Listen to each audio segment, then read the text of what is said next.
Good morning, Georgianna, and happy Memorial Day. I hope this finds you doing well this morning.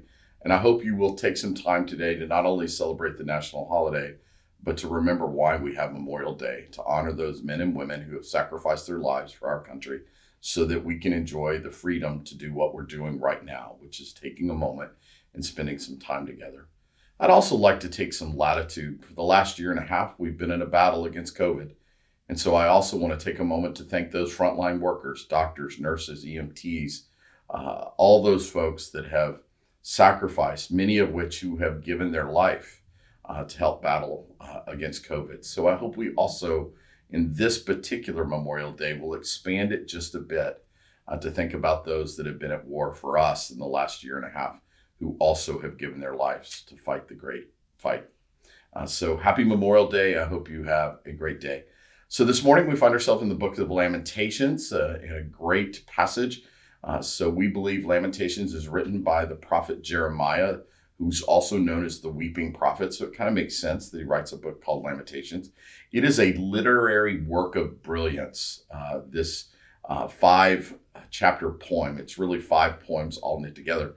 Chapter 3 is an acrostic using all 22 letters of the Hebrew alphabet.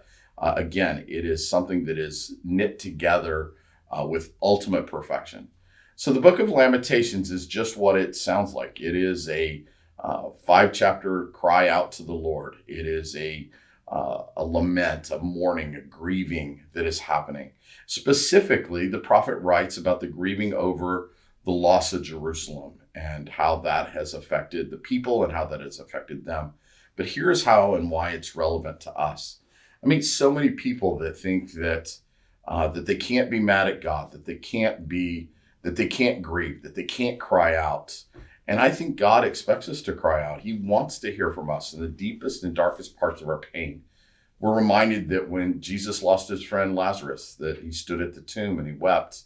We know that Jesus stands over Jerusalem before he enters it, and he weeps for the city and for the loss and the people that will miss out. And so we know that grieving is a part of who God is, and grieving is a part of who God created us to be.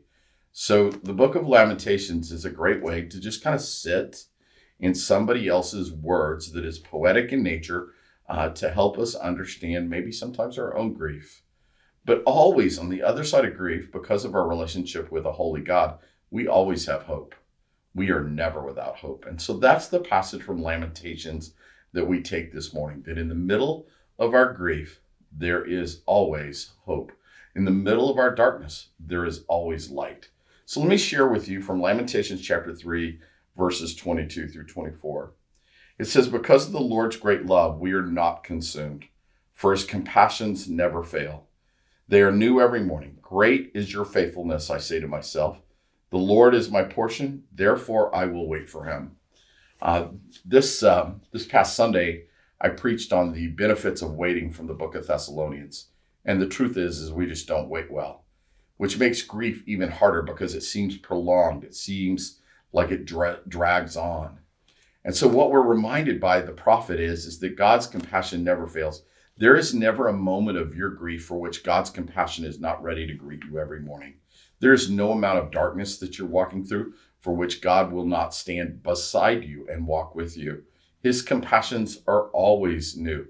His compassions never fail. But I think what the prophet wants us to be reminded of is that the Lord is my portion. The Lord is my portion, nothing else. So when we place our trust in him, even in the middle of difficult times, we know that he is enough. It's what the word portion means, is that God portions out exactly what we need.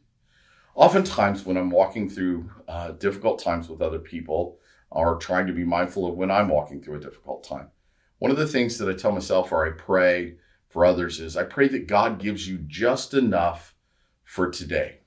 Whatever you need for today. Let tomorrow wait for tomorrow. But that God would portion out everything that you need today.